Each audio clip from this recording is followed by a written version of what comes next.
Olá, hoje é dia 31 de dezembro, último dia do ano, e você vai ver o que foi notícia em 2020.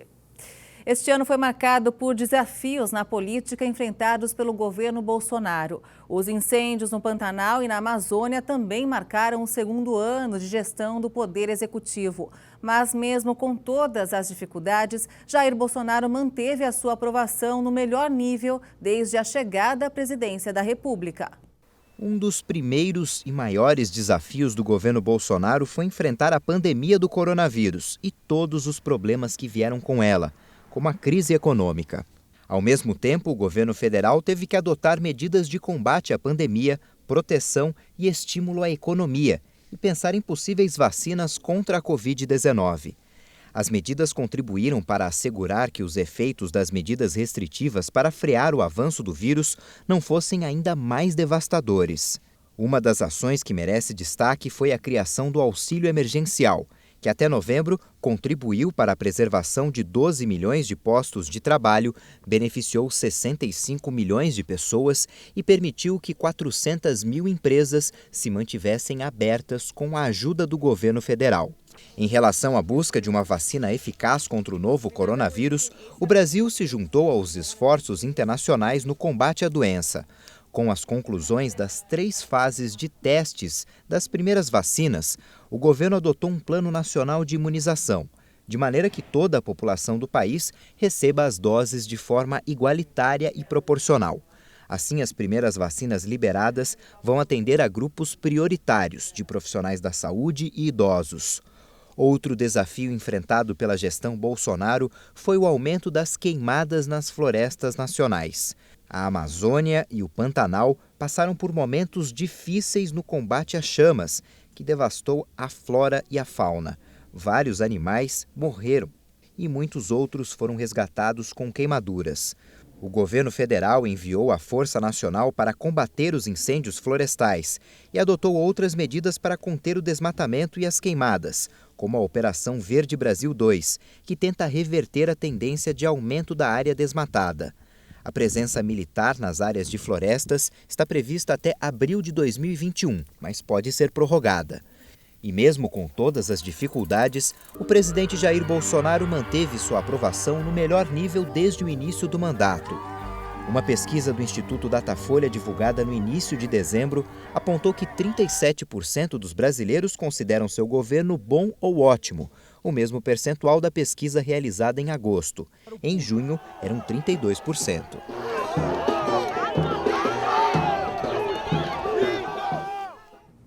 A pandemia obrigou governos de muitos países a tomar medidas radicais, como o confinamento da população para evitar a disseminação do novo coronavírus. Decisões extremas que levaram a economia a maiores perdas já registradas desde a Grande Depressão há quase um século.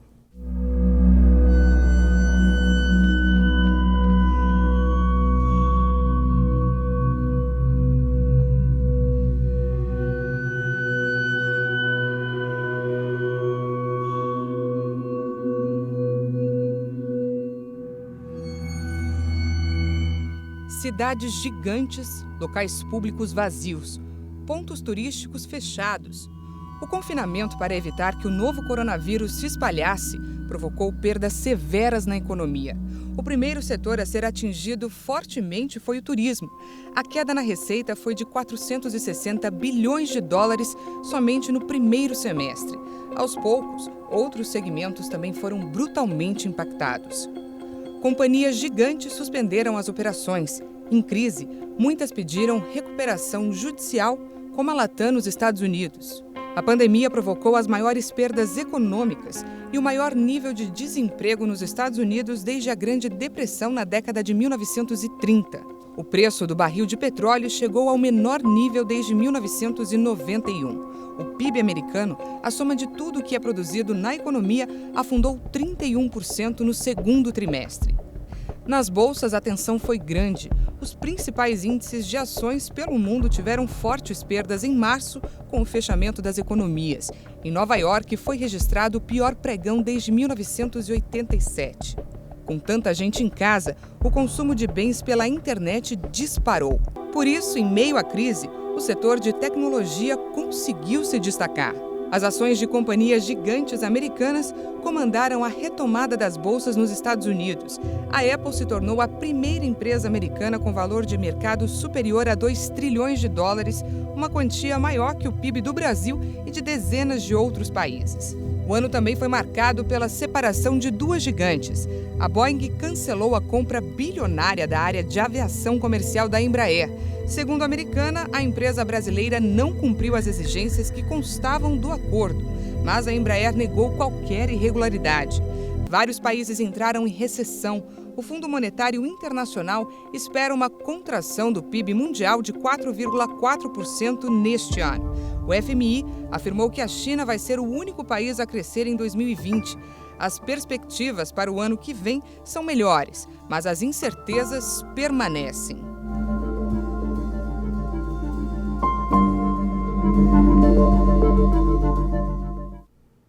No Brasil, a pandemia provocou um grande número de mortes, desemprego e impactou a vida de milhões de pessoas. Foi praticamente o ano todo diferente. O coronavírus fez muitas vítimas e levou o país a uma crise econômica. Como preencher o vazio deixado pela saudade? Milhares de vidas interrompidas, famílias em luto.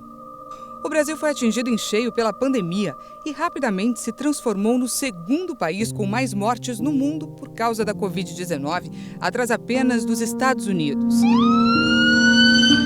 Hospitais lotados, emergência nas UTIs. A rede hospitalar entrou em colapso em Manaus e a cidade teve de recorrer a valas comuns para enterrar as vítimas da Covid. O comércio fechou. As empresas mandaram os funcionários para casa. Cidades inteiras fechadas. A economia ficou paralisada. Uma crise que ninguém esperava assolou o Brasil, que ainda se recuperava lentamente da recessão. Em meio à situação delicada, aconteceram embates na política. O governo federal entrou em atrito com governadores que adotaram medidas como confinamento. Mas muitos deixaram as disputas de lado e seguiram a onda de solidariedade para ajudar quem ficou sem emprego. A crise só não foi maior no país devido às medidas de apoio, como o pagamento do auxílio emergencial. No entanto, o aumento dos gastos do governo e a queda da arrecadação deixaram as contas públicas em situação delicada em meio ao forte crescimento da dívida. O ano de 2020 termina com incerteza sobre a vacinação e o que esperar de 2021. Mas também há esperança de que o vírus que impactou milhões de famílias e silenciou vozes, enfim, deixe de ser uma ameaça.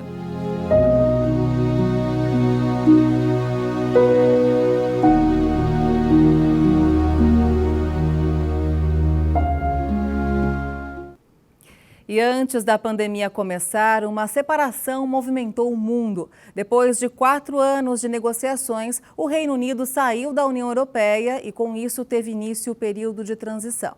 3, 2, 1... Às 23 horas locais do dia 31 do primeiro mês do ano, com festa para alguns e decepção para outros, o Reino Unido finalmente deixou a União Europeia. O território do bloco diminuiu 5,5% e a saída de 66 milhões de pessoas reduziu a população da União Europeia para 446 milhões de pessoas. O divórcio deu início ao período de transição, com duração planejada de 11 meses, mas que apresentou dificuldades nas negociações para um acordo nas relações pós-Brexit. Dos dois lados, a acusação de falta de cooperação e o único consenso foi sobre as profundas divergências persistentes nas discussões. A morte de George Floyd, um homem negro assassinado por um policial branco, fez com que os americanos precisassem lidar com uma crise social histórica. Floyd teve o nome lembrado em protestos no mundo inteiro. A imagem de Derek Chauvin, um policial branco do estado de Minnesota, ajoelhado por 8 minutos e 46 segundos no seu pescoço durante a abordagem, foi parar nas redes sociais e gerou indignação.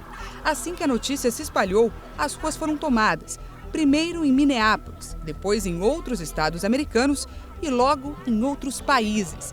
Em todos os lugares, uma frase em inglês ecoou como pedido de justiça e igualdade: Black Lives Matter. O movimento, cujo nome significa Vidas Negras Importam em português, surgiu em 2014 em uma situação parecida após a morte de um afro-americano por um policial branco em Nova York. Em várias cidades, os protestos não pararam e não dão sinal de que vão parar tão cedo. E veja a seguir, a política na América Latina em 2020 foi bastante movimentada. E ainda, 2020 também levou embora um grande ídolo do futebol mundial. Os detalhes você confere daqui a pouco. Até já!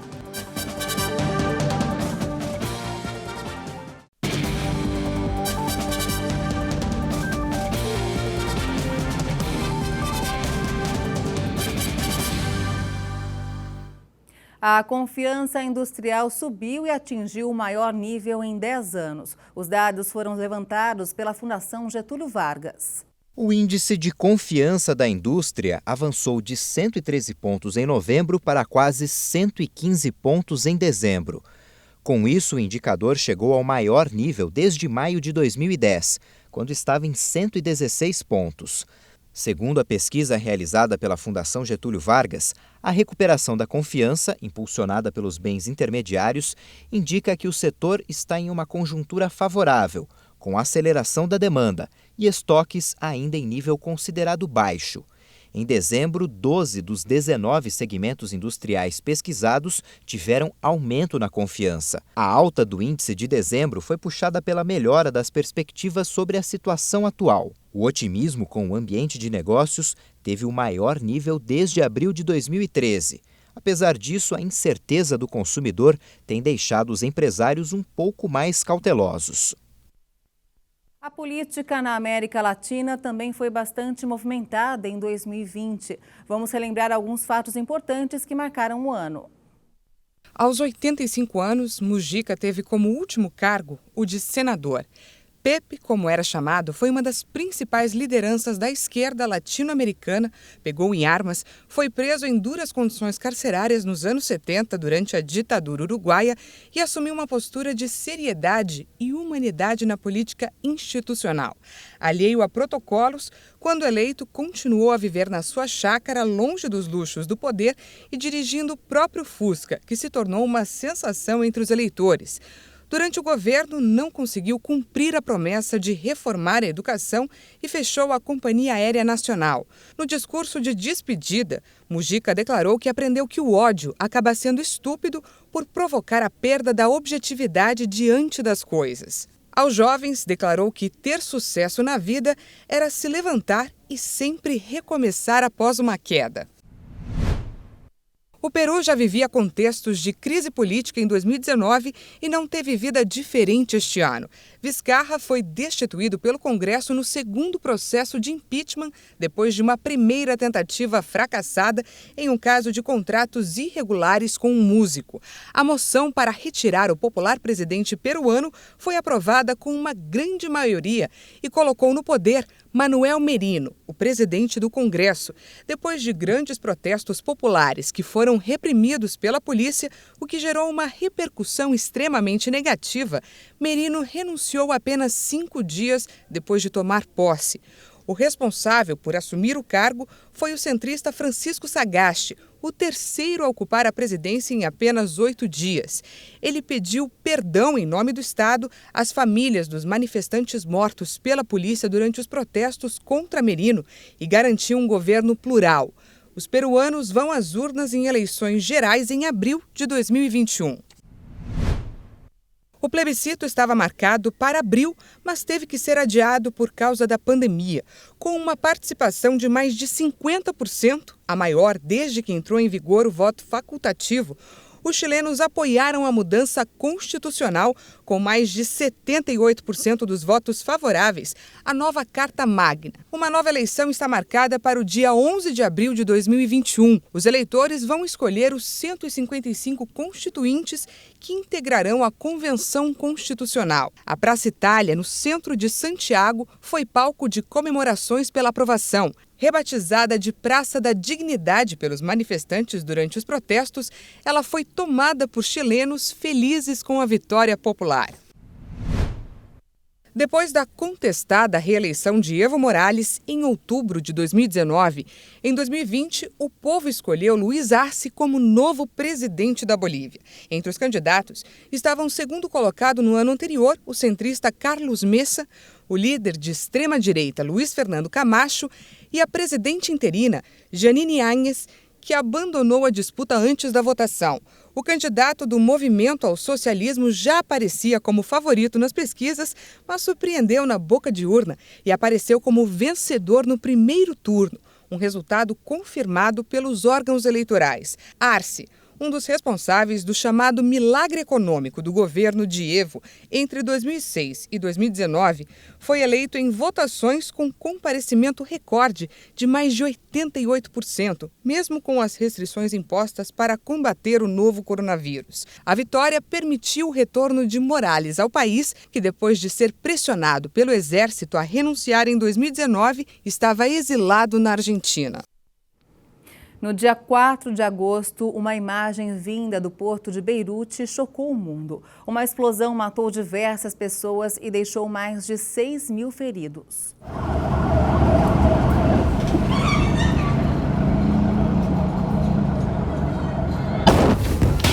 O Líbano, já em crise social, política e econômica, foi extremamente abalado por uma explosão em um armazém onde estavam guardadas há anos toneladas de nitrato de prata, um material extremamente instável. Mais de 85 mil construções entre casas, hospitais, prédios e escolas foram danificadas. 190 pessoas morreram. Mais de 6 mil ficaram feridas e 300 mil desabrigadas. A tragédia gerou uma crise política ainda maior, com denúncias de governos e dificuldade para formar uma coalizão entre uma classe política que comanda o país há décadas e é acusada pelos libaneses de corrupção. Conflito entre Azerbaijão e Armênia, atentados que voltaram a aterrorizar a França e acordos com países árabes assinados por Israel. Mais acontecimentos que marcaram o ano. No final de setembro, um conflito congelado há décadas estourou e um nome pouco conhecido voltou ao noticiário: Nagorno-Karabakh. O território separatista de maioria armênia, mas que pertence ao Azerbaijão, já tinha sido palco de um sangrento conflito no início dos anos de 1990. Dessa vez, um acordo de cessar-fogo foi anunciado em novembro, após mediação da Rússia. O tratado contemplou conquistas pelo Azerbaijão de territórios que o país não tinha controle há décadas e foi considerado uma derrota humilhante pelos armênios, que protestaram contra o premier Nikol Pashinyan. 5 anos depois dos atentados que aterrorizaram Paris, a França voltou a ficar em alerta por causa de ataques extremistas. Em 16 de outubro, o professor Samuel Paty, que havia mostrado em sala de aula charges de Maomé, foi decapitado no meio da rua, em um subúrbio da capital francesa, por um jovem de origem chechena. Pouco depois, novos ataques extremistas foram realizados no país, um deles na Basílica de Notre-Dame de Nice, em 29 de outubro, quando um tunisiano feriu e matou 3 pessoas com uma faca. Entre as vítimas estava Simone Barreto Silva, brasileira de 40 anos, que há 30 morava em Nice. Com mediação de Donald Trump, Israel assinou acordos de normalização de relações diplomáticas com Bahrein e Emirados Árabes Unidos, um triunfo que o presidente americano buscava usar para a reeleição. Com os tratados, o Estado hebreu estabeleceu formalmente relações com os 2 países árabes, sendo a primeira conquista do tipo desde os acordos de paz com o Egito em 1979 e com a Jordânia em 1994. Os 2 países árabes cultivam em comum com Israel a animosidade em relação ao Irã, mas foram criticados pelos palestinos, que consideraram a aproximação uma facada nas costas. Acordos com o Sudão também foram normalizados poucas semanas depois. Os argentinos e o mundo choraram a morte de uma das figuras mais emblemáticas da Argentina, Dom Diego Armando Maradona, um ídolo do futebol que ajudou a nação sul-americana a conquistar o bicampeonato mundial, mas que também teve uma vida conturbada. Gênio, polêmico, brilhante, genioso. Maradona foi muitos em uma vida só e o mundo do futebol se despede de um dos maiores nomes do esporte. Há pouco mais de um mês tinha completado 60 anos e foi celebrado em todo o mundo. Em campo, despertou paixões e inimizades por onde passou, mas sempre deixou a marca de um craque.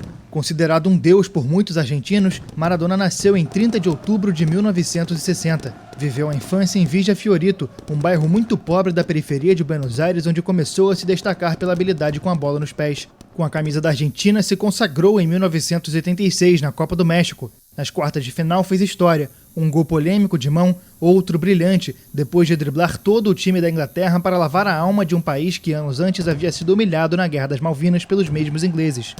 Em Nápoles, conquistou os italianos com gols, passes, títulos e é dono de uma identificação com a cidade que só o futebol pode permitir. Mas não foi só de glórias que viveu 10. Na Itália, em 1990, chegou a chorar de raiva ao receber a medalha de vice-campeão da Copa do Mundo. Nos Estados Unidos, em 1994, foi suspenso por doping. Ao se despedir do futebol em 2001, no emblemático estádio La Bombonera do Boca Juniors, resumiu a carreira. Errei e paguei, mas o que fiz em campo não se apagou.